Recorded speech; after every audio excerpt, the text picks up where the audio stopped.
On today's show, we're discussing conversion therapy. With 19 states having banned the practice, is the U.S. finally getting that it has to go? Also, the casting director of a controversial new hit TV show, Party of Five, Yolanda Guillen, stops by to chat with us about diversity and inclusion in television. And we're gonna also put her through an audition, so you don't want to miss it. And our favorite hottie trainer, Luis Suarez, is back to tell us all about meal prepping. All that and more right here on The Q Agenda. The discredited practice of conversion therapy for LGBTQ children is now banned in Utah, making it the 19th state and one of the most conservative to prohibit it. So today for our Lively Gay Buzz Talk, the question is, are people finally getting that it needs to go? Whoa. I Loaded think question. so. Loaded question. Yeah. You don't think so? I do think so. Oh, you think so? Yes, we're at 19 now, finally. And 7 of those states passed this law with Republican leadership. Governor at stake, at the helm. So that's promising. For those of you that don't know what conversion therapy is, it's about children that they come out or they're gay or they're part of the LGBTQ community and they put them in this, well, for lack of a better word, camps. Where the expectation is to reform them into a straight lifestyle. Yeah, it's sort of this pseudoscience that you can make someone's sexual orientation change from straight to gay, or just like you wouldn't expect that, but they expect gay to straight to be a thing. So it's unfortunately a lot of religious basis to it. It's mostly a religious belief. The base of it, yeah. And I mean, for example, I remember for my generation, because they have them, they're all over the world. And in South America, there's programs like this as well. And a lot of people believed in it, but wow, I was in shock when it went through in Utah, which is such a religious, conservative state. Yes. So I do agree with you. There is a sign. There is like a little bit of light at the end of the tunnel. You know? Do your generation talk about that or not at all? No, honestly, for me, that was never something that got brought up around me. I mean, I obviously knew what it was, but to me it was something, like the fact that we only have 19 states is kind of shocking to me, because I thought that was like something from the past. Like, you know, when you hear about like mental wards and stuff like that, that's kind of what the category that I put it. But you know, in the sense of like electroshock therapy and stuff like that, like you kind of put it in the past. So. Well, there's still a lot of groups that are very much alive and kicking that are claiming that they were successfully changed. We don't need to give them any airtime, but they do exist. Obviously, the minority of gay people, much more of the studies point to the fact that not only does this not work, it's ineffective, but it also actually causes harm, mental and spiritual, emotional harm to the people that we're doing this to. Can you imagine the amount of self-esteem damage that this causes to you when your parents or whoever you look up to are telling you that God will not accept you unless you live this way, which is something that I really have a hard time understanding, because God loves everyone, and if God made you, how are you not perfect? And so I really, the backing of, though, this is because it was written on the Bible, a book that has been rewritten 700 times from generations to generations to generations. And language that this is how they, profess that this is what works. Well, it's shocking to me. What you have is people who are desperate, right? So my dad being a Southern Baptist minister, it was, when I came out of the closet, it was a big deal to him and my mom. And my mom's first instinct was to send me to ex-gay therapy. She really, so you wanted me. You lived this. Well, listen, I didn't have to live it, because my dad decided to step down as a minister instead of put pressure on me to go to ex-gay therapy.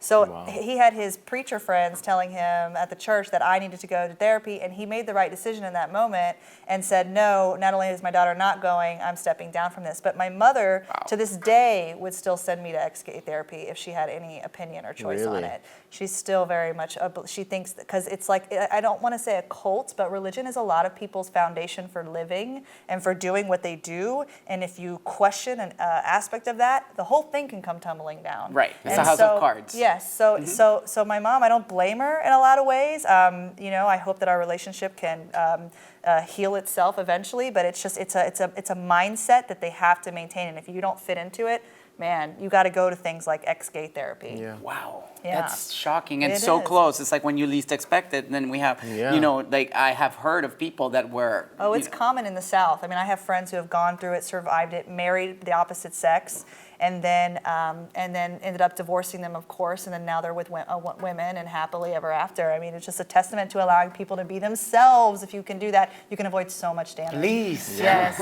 But that's all the time we have today for this subject. We want to hear what you are thinking. Yeah. You can message us at the Q Agenda on Instagram or on Twitter with your thoughts.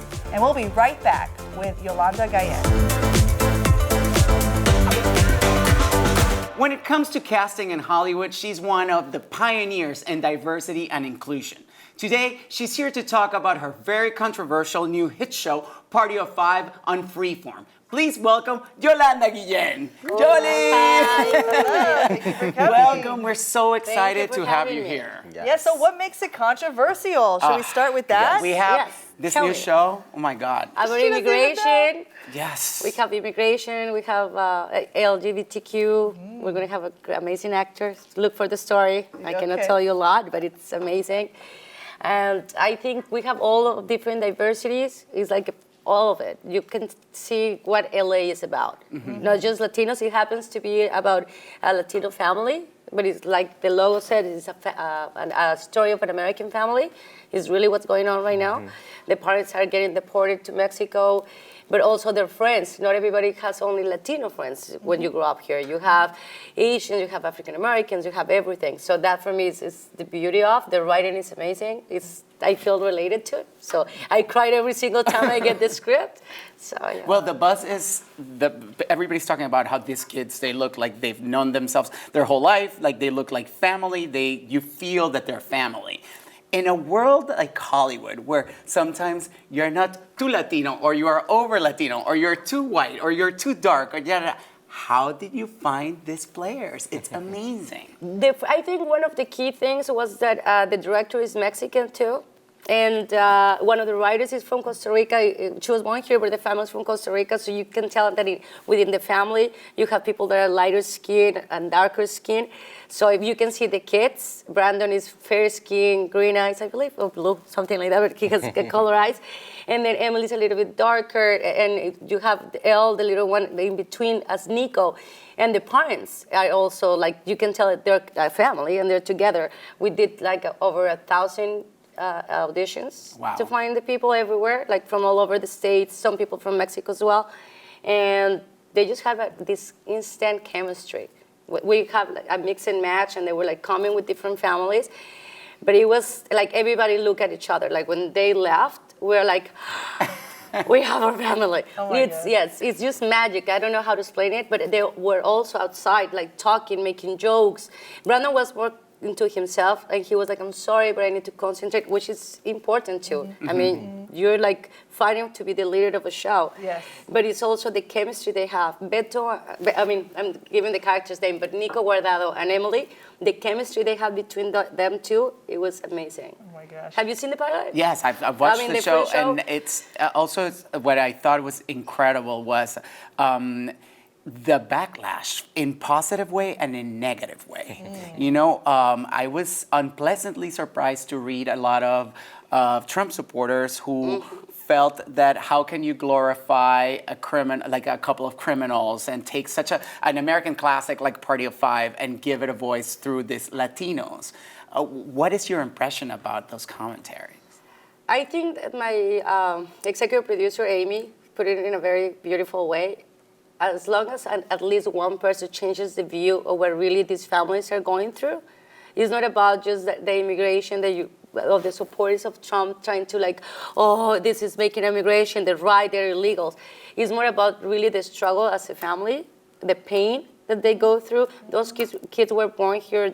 A lot of the families were here like years ago working, and I don't think it's something that they have been punished for, Right. or the kids, and it's you're supposed to have the family together, and it's true. Like the slogan that it has been for over 2 years now. The families belongs together. Yeah, and I like when art imitates life, which is when shows show. It really does help connect people to the ideas that they're not familiar with. And I think what a lot of Trump supporters, if I could put their hat on, never would in public, but if I could put their hat on, I think what they truly somehow believe is that our immigration system is easy to go through. That there was you should have just filled out this form and followed this rule, and you would be a citizen here. And it changes from president to president, from administration to administration. There's visas, there are extensions, The there's process, the languages, Yes. the fees. how you came in, when you came in, what decade you came in, and how it's so particular and in a lot of cases inconsistent. So I hope that stories like yours can give more of a voice to the experience of the heart behind the legislation. Yeah. You know? Well, it depicts it beautifully on the show. Yeah. But I also believe is like they put it, and that's why I think it's something that I fall in love when I read the script, is there are hardworking people. They have their restaurant. They're doing something for the community. Yes. We'll hold that thought. Yes. So we've got to take a short break, but when we come back, we're gonna put Yolanda through the ringer when we reverse roles and audition her right here on the Q Agenda. I'm excited.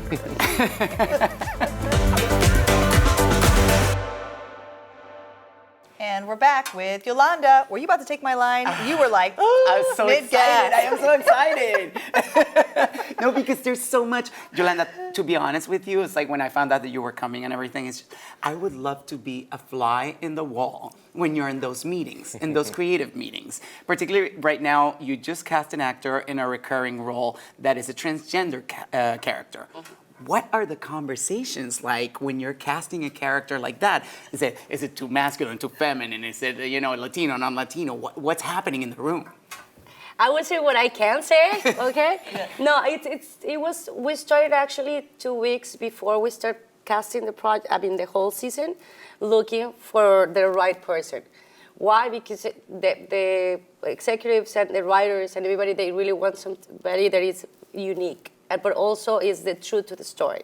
So unfortunately, I found out that it's a lot of, I also educate myself with the language, everything. English is not my first language, so they, them, all of those new, terms, the terms that it has changed.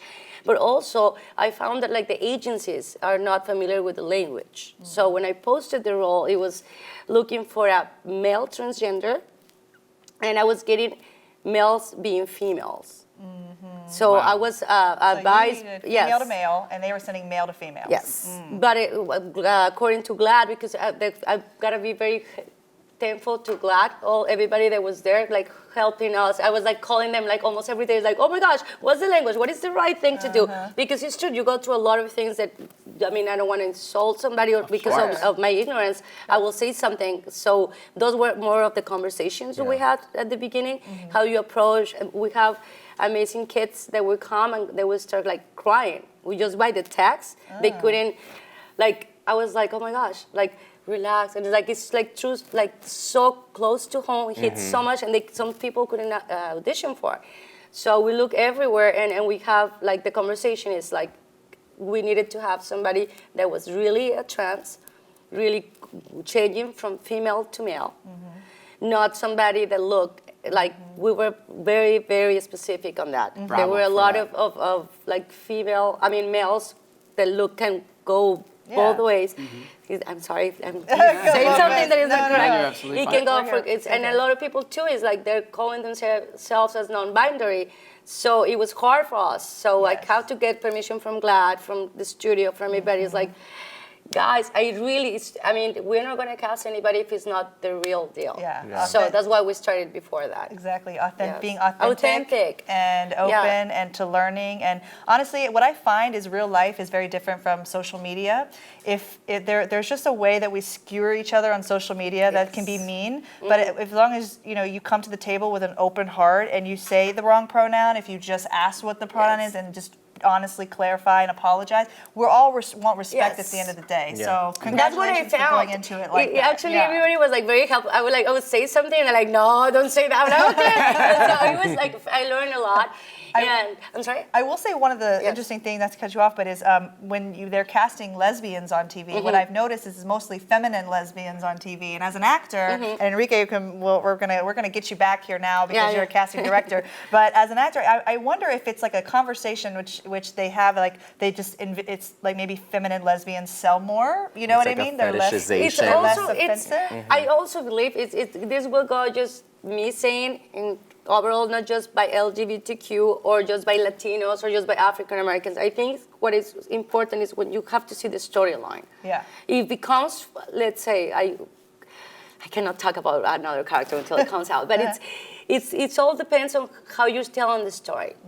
Okay. Sometimes because of the story, it makes sense that the person is more feminine. Yes. And sometimes you need somebody that doesn't look feminine. And I will To the say, character, I'm on the yeah. verge of selling, hopefully, a Christmas movie that would have two women characters, and I'm pushing for one of them to be like actually me, or a version of me. But Amazing. before we run out of time, we got to put we got to flip the tables. Okay. Yes. Because what's happening is Yolanda sees hundreds and thousands of people, that come in and out to audition for roles of a lifetime. And you know what? She talked about some of them crying, and I think some of them cried because it's stressful. It's a very scary situation. So we're going to turn the tables. We are. We're going to a little have bit. Yolanda audition to be our fourth host, our fifth host. Our fifth host, here at the yes. Q Agenda. So you just have to look at I believe this is teleprompter camera three. Okay. And we're gonna Dun, say dun, dun. action, and we're all gonna be looking at you with mean faces, and Is my first we're not time gonna give you doing- any feedback. Okay. All right. Action.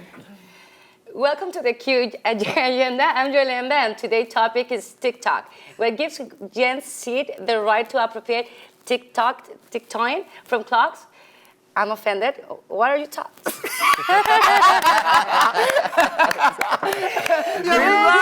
Hey, you know what? You look beautiful. Thank you.